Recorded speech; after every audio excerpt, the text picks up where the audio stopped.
Bismillahirrahmanirrahim. Assalamualaikum warahmatullahi wabarakatuh.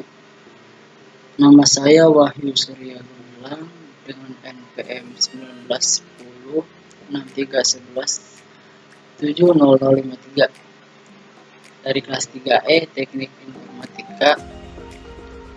Saya akan mempresentasikan final project ujian akhir semester mata kuliah komunikasi data dan jaringan. Pertama, saya akan menjelaskan kabel string dan cross. Untuk kabel string, pengertiannya yaitu kabel yang memiliki ujung awal dan ujung akhir kabel terdapat urutan pin yang sama. Tipe kabel ini umumnya digunakan untuk menghubungkan dua perangkat yang berbeda.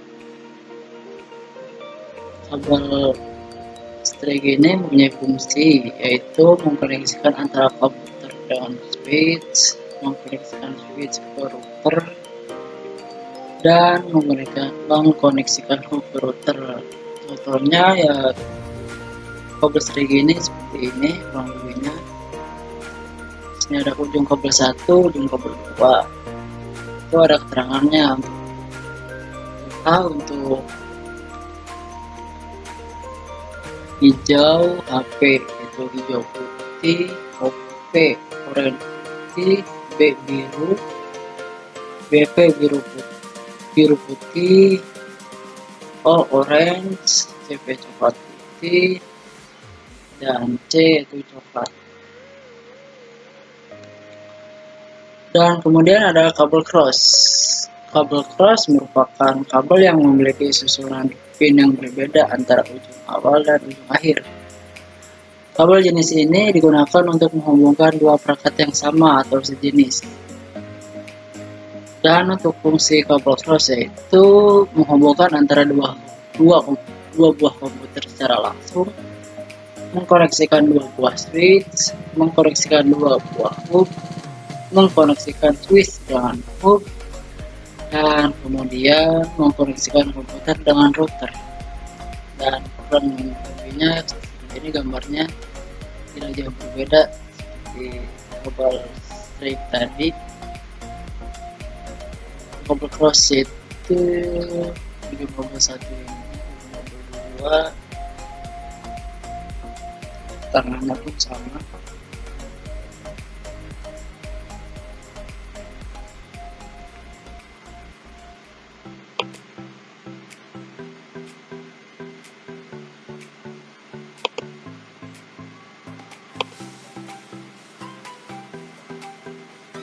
Kemudian ada routing protokol. Routing protokol adalah protokol yang terdapat pada routing dinamik atau dynamic routing. Routing protokol bertugas untuk menentukan jalur terbaik yang akan didapati oleh data serta memperbarui informasi tentang routing apabila terjadi perubahan jaringan. Terdapat macam-macam routing protokol yang dapat kita digunakan untuk melakukan routing dinamik. Setiap protokol memiliki kelebihan dan kekurangannya masing-masing. Beberapa routing protokol juga menggunakan sebuah algoritma yang bertugas untuk melakukan kalkulasi untuk mendapatkan jalur terbaik.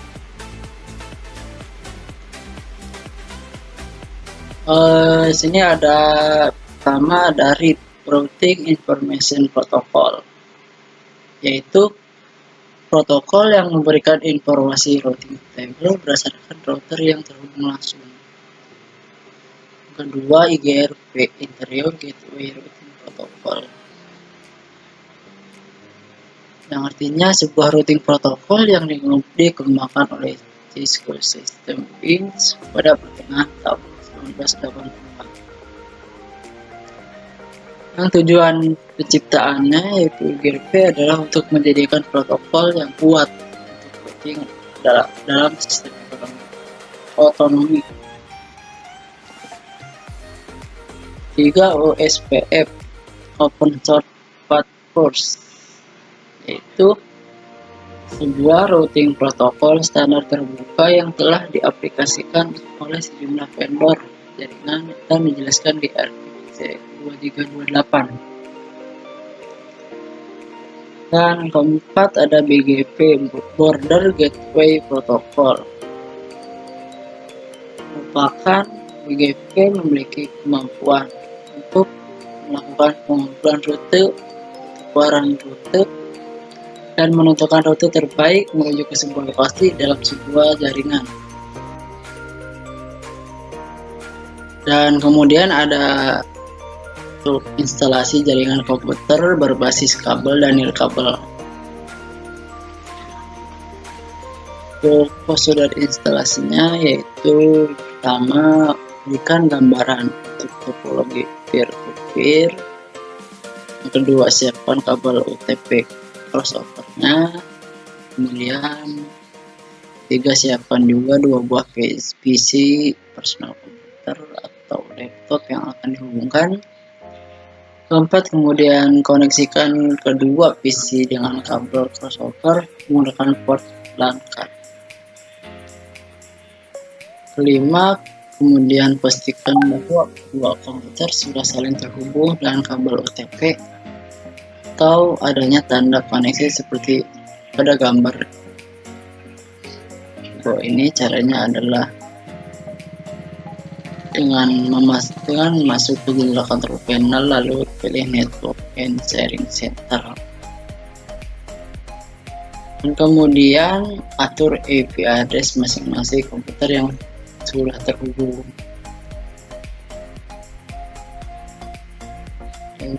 dan setting juga untuk komputer yang lain dengan IP address yang sama.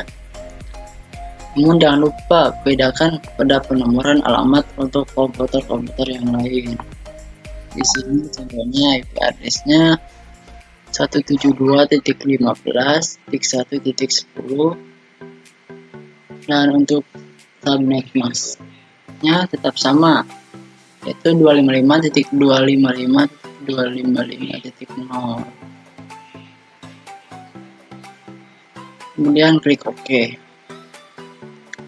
Dan untuk cara teks koneksinya bisa melalui command prompt. Caranya adalah dengan mengetikkan IP yang ingin dilihat koneksinya.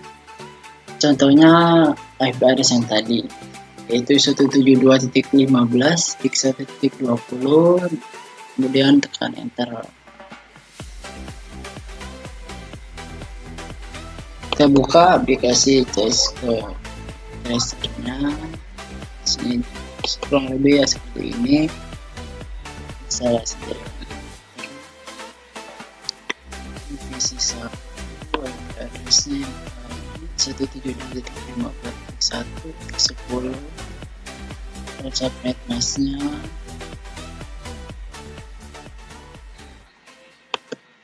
yang lebihnya seperti ini ya, mohon maaf.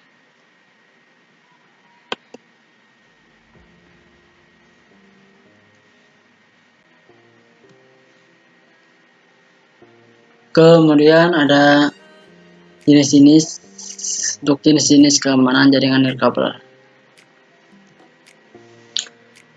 Yang pertama ada WEP, Wired Equivalent Privacy, yang juga bisa disebut dengan Shared Key Authentication. WEP atau Shared Key Authentication merupakan metode pengamanan dengan menggunakan enkripsi kunci yang dimasukkan ke klien maupun ke access point. Kunci atau kata sandi harus cocok dan kata sandi yang diberikan access point ke klien.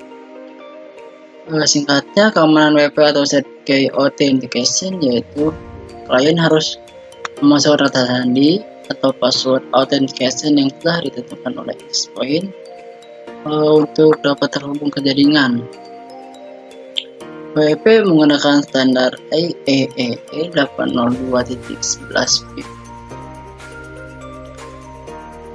Kemudian kedua ada Wi-Fi Protected Access. Artinya WPA ini merupakan jenis keamanan untuk melengkapi dari sistem WP. WPA ini mengimplementasikan standar IEEE 802.11i. Kemudian WPA didesain menggunakan VC untuk fungsi memberikan authentication server yang memberikan kunci pada masing-masing klien dari suatu jaringan nirkabel yang menggunakan access point sebagai media sentral komunikasi. WPA menggunakan metode enkripsi algoritma RC4. Ketiga ada WPA 2A. WPA 2A ini atau Wi-Fi Protected Access adalah protokol keamanan jaringan nirkabel pengganti WPA. WPA 2 menggunakan algoritma AES dan CCMP atau Counter Cipher Mode Wide Block Chaining Message Authentication Kode Protocol sebagai pengganti TKIP. Oleh karena itu, WPA 2 menjadi protokol paling aman dibandingkan WEP dan WPA. Kemudian ada WPA PSK atau Wi-Fi Protected Access Preset Key, yang artinya pengamanan jaringan nirkabel terproteksi melalui password. Preset key ini yaitu metode autentifikasi klien dengan password hingga 133 karakter. Melalui teknik enkripsi, WPA ini menggunakan enkripsi TKIP.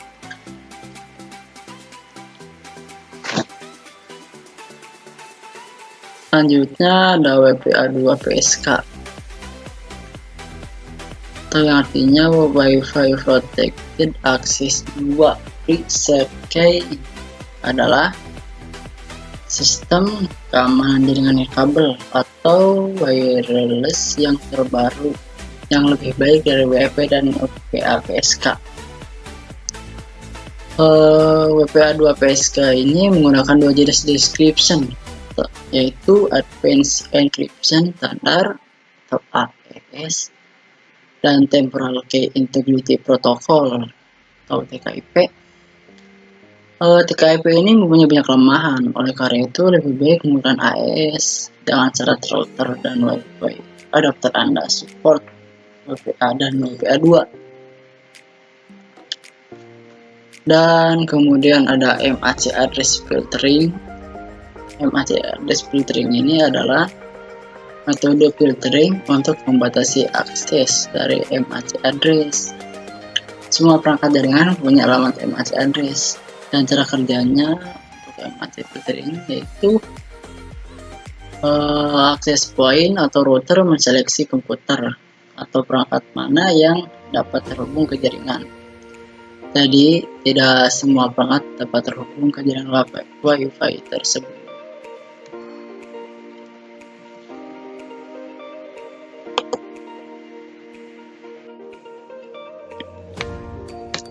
Dan kemudian untuk macam-macam sistem operasi jaringan. Untuk pengertian sistem operasi jaringan ini adalah sistem operasi jaringan atau network operating system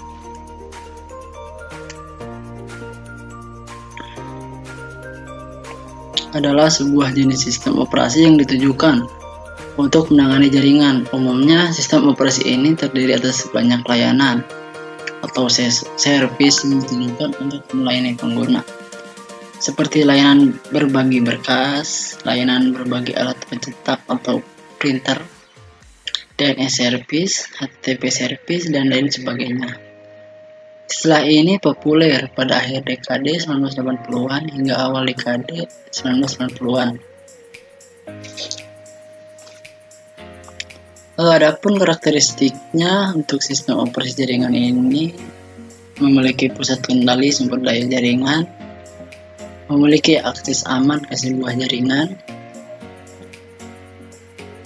kemudian mengizinkan remote user untuk dapat terkoneksi ke suatu jaringan, mengizinkan user untuk terkoneksi ke jaringan lainnya, misalnya internet, dan kemudian melakukan backup data dan memastikan data tersebut tersedia untuk jangka waktu tertentu. Di sini ada contohnya, yaitu sistem operasi jaringan berbasis grafis.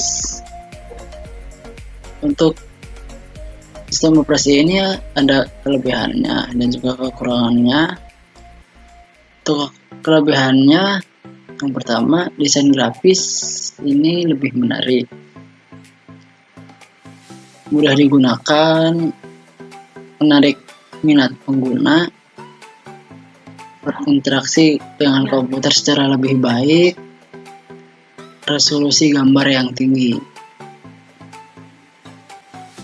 Untuk kekurangannya pun, untuk sistem operasi berbasis grafis, yang pertama, membutuhkan memori yang besar, sangat bergantung kepada hardware, membutuhkan banyak tempat pada layar komputer, dan kurang fleksibel.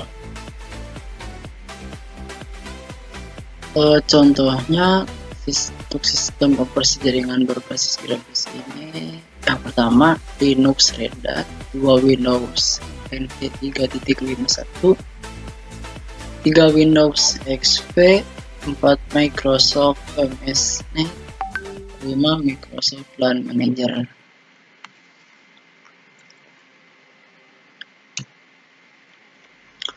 Untuk sistem contoh yang kedua, sistem operasi jaringan berbasis teks.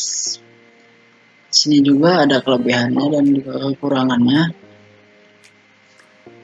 Untuk kelebihannya, yang pertama, untuk sistem operasi berbasis teks ini ya, pengoperasiannya mudah, space yang dibutuhkan tidak besar, tidak memerlukan memori yang besar, dan kompatibel hampir ke semua software dan hardware.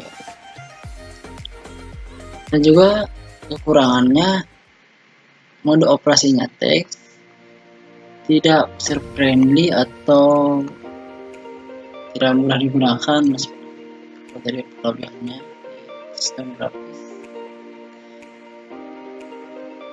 berbasis grafis tadi.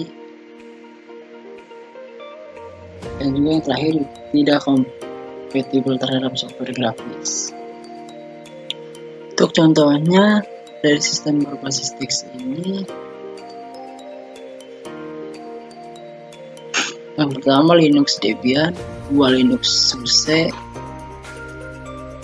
3 Sun Solaris, 4 Linux Mandrake, 5 Knoppix, 6 Unix, 7 Windows NT, 8 Windows 2000 Server.